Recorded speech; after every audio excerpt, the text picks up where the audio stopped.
okay, वो last exercise 5.4 again it is the optional exercise, last exercise है optional, इसमें थोड़े सम हम बोले तो एक्स्ट्रा ऑर्डिनरी होते हैं थोड़े। इसमें फर्स्ट सम है which term of the AP 121 117 113 is its first negative term।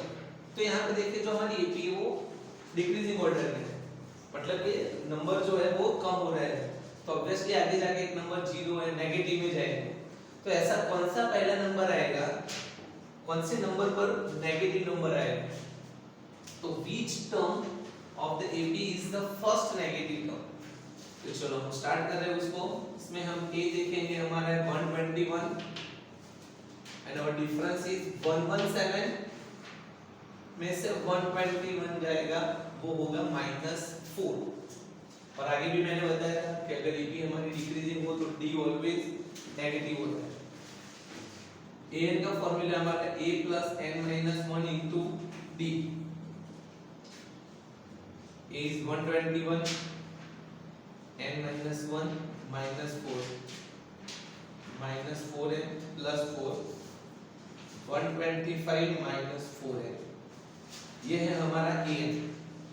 अभी यहाँ पे क्या बोला है, जो an है हमारा फर्स्ट an वो नेगेटिव मतलब हम दूसरी लैंग्वेज में बोले तो इट इज लेस देन 0, तो हम यहाँ से स्टार्ट करेंगे negative term, that means an is less than 0। बस ये सब में ये वाला स्टेप याद आना चाहिए, बाकी तो सब आगे जैसे करते थे वैसे ही। an का फॉर्मूला हमने an यहाँ पे ढूंढ ही लिया है, 125 - 4n is less than 0, -4n वहां पे जाएगा +4n, 4n को आगे ले जाता है तो लेस देन है वो ग्रेटर देन हो जाएगा 125, तो n greater than 125/4।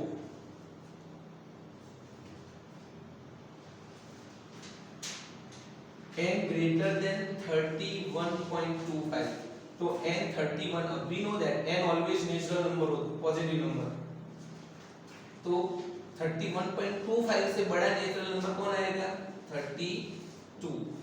तो ये टीप में 32 नंबर का जो टर्म होगा वो उसका फर्स्ट नेगेटिव टर्म होगा। हमें यहाँ तक ही बोला है, पर मान लो यही सब में अगर आपको ऐसा बोला हो कि वो नेगेटिव टर्म कौन सा है वो भी आपको ढूंढने के लिए बोला हो, तो यही वाले फॉर्मूला में हम an ढूंढेंगे जिसमें a और d तो हमारे पास है और n रखेंगे 32, तो हमारा वो फर्स्ट नेगेटिव टर्म कौन सा होगा वो भी मिल जाएगा।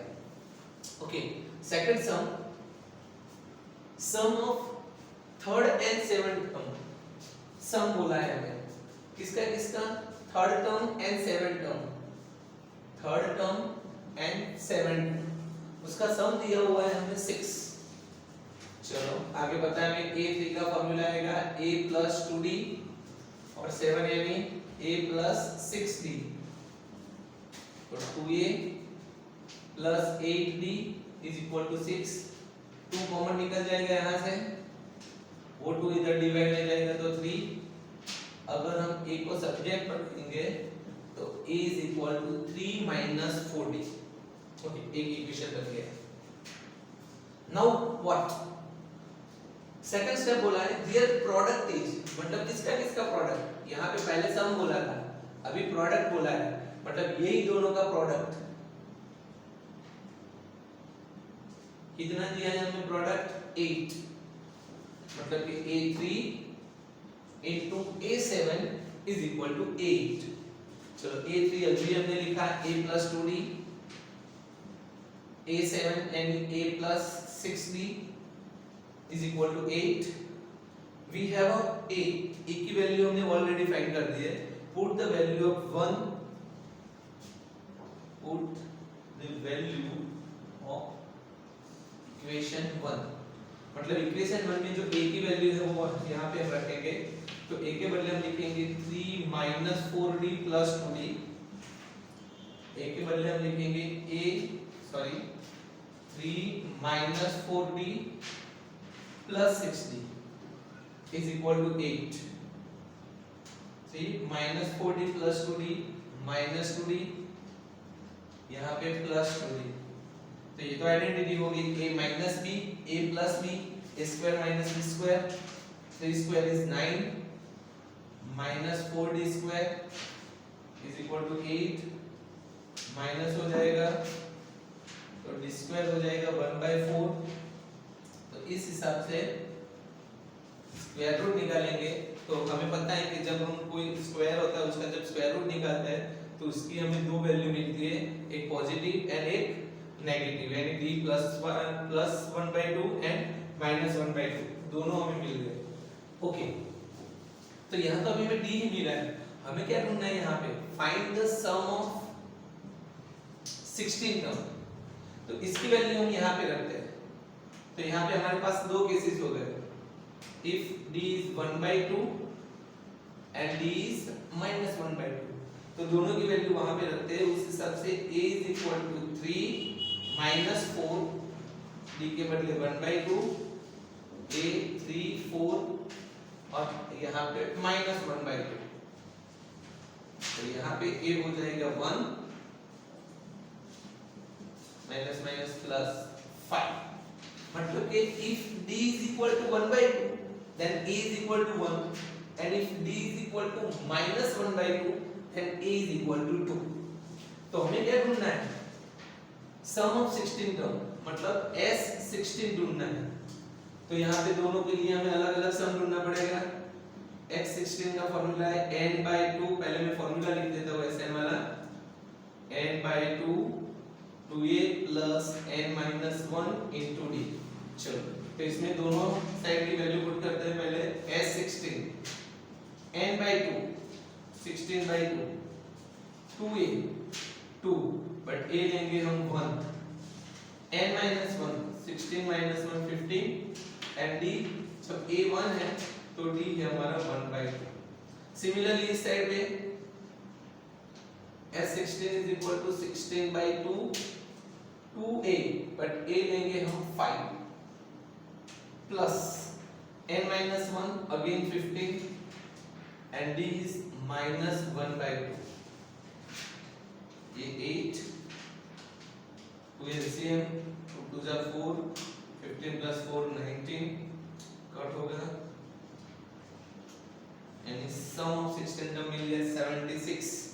चलो यहाँ पे हम बात करते हैं 8, यहाँ पे भी 2 LCM आएगा, 8 2 जा 10 10 2 जा 20 20 minus 50 5 4। तो यहाँ पे हमारा x16 हो गया 20। दिस वे यहाँ पे हमें दोनों वैल्यू मिल गई, s16 की यहाँ पे दो वैल्यू पॉसिबल थी 76। तो ladder has a rungs 25 cm apart. The rungs decrease uniformly in the length from a 45 cm at the bottom to the 25 cm at top. If the top and the bottom rungs are at 2.5 meter apart, what is the length of the wood required for it?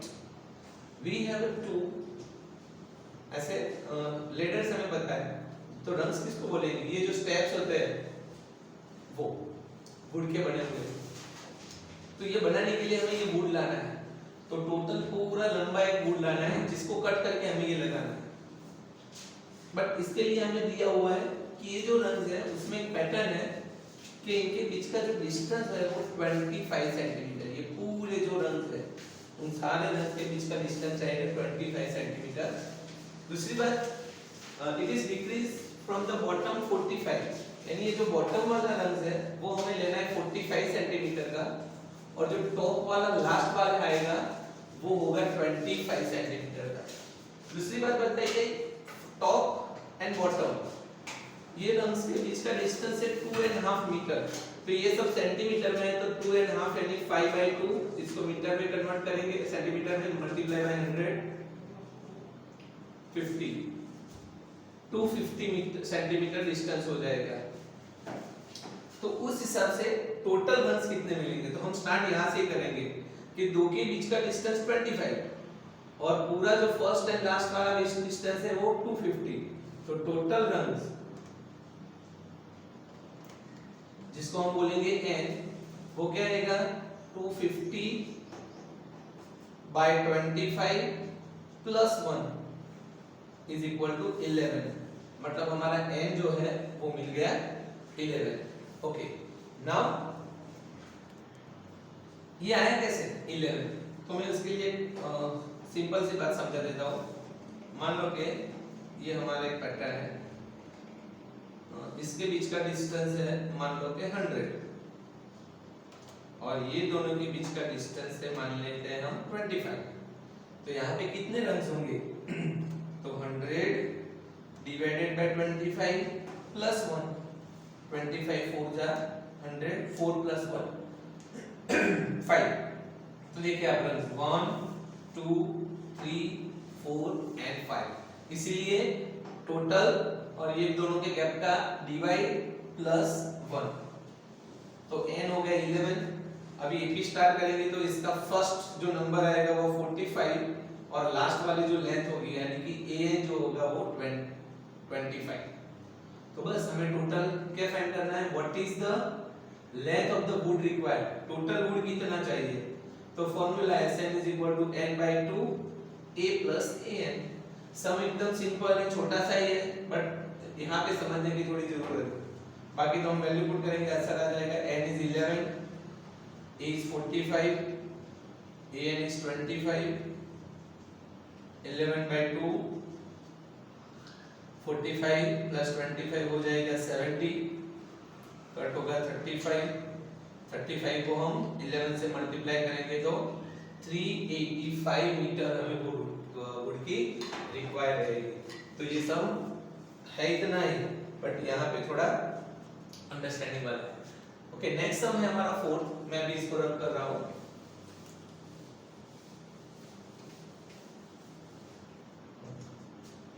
The house of a row are numbered from 1 to 49. That is a one number x such that its a preceding and a succeeding sum of its preceding and a succeeding are equal. मतलब कि एक bungalows है, houses है जो एक रो में है, line में, वो बंगलो के नंबर है 1 2 3 अप टू 49। इन शॉर्ट बंगलो को हम साइड में रख देते थे, 1 टू 49 तक नंबर है।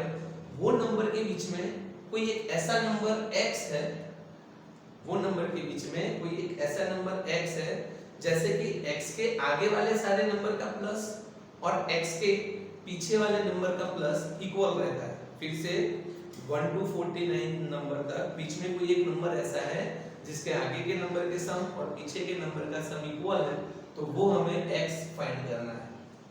तो बहुत अच्छी चीज है, बट इसके लिए हम ध्यान रखना है, पहले तो हम एपी बनाएंगे, कैसे रहेगा, bungalow number 1 2 dash dash dash, कोई बंगलो आएगा x और फिर आएगा 49, समझिए यहाँ पे। तो ये हमने टेम्पररी बना लिया, ये बीच वाला हमें x फाइंड करना है। हम थोड़े टाइम के लिए समझ लेते हैं कि इसके आगे वाला एक नंबर होगा x - 1, इसके पीछे वाला एक नंबर होगा x + 1, इसके आगे वाला x - 2, इसके पीछे वाला x + 2, बट वो हमें जरूरत नहीं है। तो हमें क्या फाइंड करना है कि इसका सम इक्वल टू इसका सम, बस ये हमें दिया हुआ है, ये सम और ये सम हमें इक्वल दिया हुआ है। तो उस पर से मैं इक्वेशन बना रहा हूं, ध्यान रखना। तो 1 से लेके x - 1 का सम मतलब हम सीधा लिखेंगे, जैसे कि हम लिखते हैं 1 2 अप टू 10 नंबर का सम हो तो हम क्या लिखते हैं s10। तो यहाँ पे हमारा लास्ट टर्म x - 1 है, तो हम लिखेंगे s x - 1। बट इसको कैसे लिखें, क्योंकि इसकी शुरुआत 1 नंबर से नहीं हो रही, ये जो एपी है वो 1 नंबर से शुरुआत होती तो ठीक बात है, यहाँ तो x + 1 से शुरुआत हो रही है। तो इसके लिए खास ध्यान रखना है। मैं क्या कर रहा हूँ ध्यान से, ये कैसे मिलेगा, मतलब हम पहले पूरा नंबर का प्लस कर देते हैं 1 से लेके 49 तक, जिसको हम लिखेंगे s49। फिर से इसका सम कैसे दिखा रहा हूँ वो समझना है। पहले 1 टू 49 तक का सम लिख दिया s49, उसमें से x तक का सम को हम माइनस कर देंगे, -sx, s49 किया, उसमें से हमने sx को माइनस किया, मतलब ये पूरे में से ये sx को निकाल देंगे तो यहाँ से यहाँ तक का सम मिल जाएगा। बस अभी इसके अंदर हम सब वैल्यू पुट करेंगे। हम सारे में यूज करेंगे formula Sn = n/2 a + an। चलो तो ये वाले फॉर्मूला में Sx - 1 पुट करेंगे तो n के बदले x - 1/2 ब्रैकेट में a + an। a यानी हमारा फर्स्ट टर्म 1 और an यानी x - 1 के लिए लास्ट टर्म 1 रहेगा, x - 1 इक्वल टू इसकी वैल्यू S49। तो यहाँ पे n के बदले 49/2 a यानी 1 एंड लास्ट टर्म 49। फिर से सॉरी माइनस है यहाँ पे Sx। तो Sx के लिए यहाँ से यहाँ तक के लिए n/2 मतलब x/2 a यानी फर्स्ट 1 और a लास्ट क्या हो जाएगा x। Sx - 1 के लिए लास्ट टर्म x - 1, S49 के लिए लास्ट टर्म 49 और Sx के लिए लास्ट टर्म Sx। ये कट हो जाएगा, यहाँ पे रहेगा x, ये प्लस हो जाएगा तो होगा 50, इसको मल्टीप्लाई कर देते हैं होगा x²। यहाँ से 2 एलसीएम लेंगे, वो 2 और ये 2 कट हो जाएगा, मतलब नीचे वाले 2 निकल गए। x को अंदर मल्टीप्लाई करेंगे x² - x, ये दोनों का हम मल्टीप्लाई कर देते हैं 2 4 0 -x - x² -x cut -x² इस साइड आएगा तो plus x² and x² 2x², 2 4 5 0, 2 से डिवाइड करेंगे और इसका स्क्वायर रूट निकालेंगे तो हमें दो नंबर मिलेंगे +35 एंड -35। बट हमारे जो बंगलो नंबर है वो सिर्फ पॉजिटिव है, नेगेटिव तो है ही नहीं। दैट मींस x = 35 जो हमें फाइंड करना था। Last sum of that exercise 5.4। A small terrace at a football ground covers of 15 steps, each of which is 50 meter long and built of a solid concrete। मतलब कि steps football ground के ऊपर जाने के लिए steps है, हर एक step जो है वो 50 metre long and built up of solid concrete, concrete से बना हुआ है। Each step is rise 1/4, that is पहले स्टेप की हाइट 1/4, फिर दूसरे का 1/4 + 1/4, फिर 1/4 + 1/4 यानी कि 1/4 इंक्रीज होती जाती है height.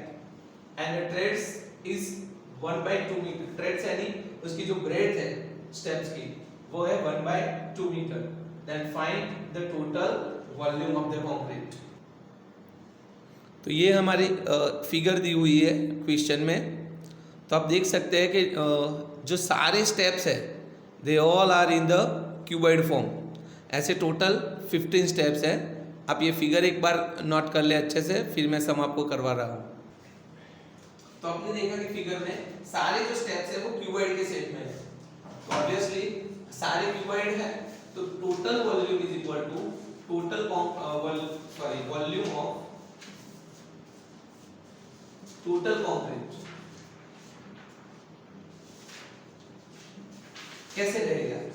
We know that volume का फार्मूला LBH, बट पहला क्यूबॉइड है तो उसके लिए LBH1। दूसरे क्यूबॉइड में लेंथ एंड ब्रेड्थ तो सेम रहेगी बट हाइट डबल हो जाएगी, यानी LBH2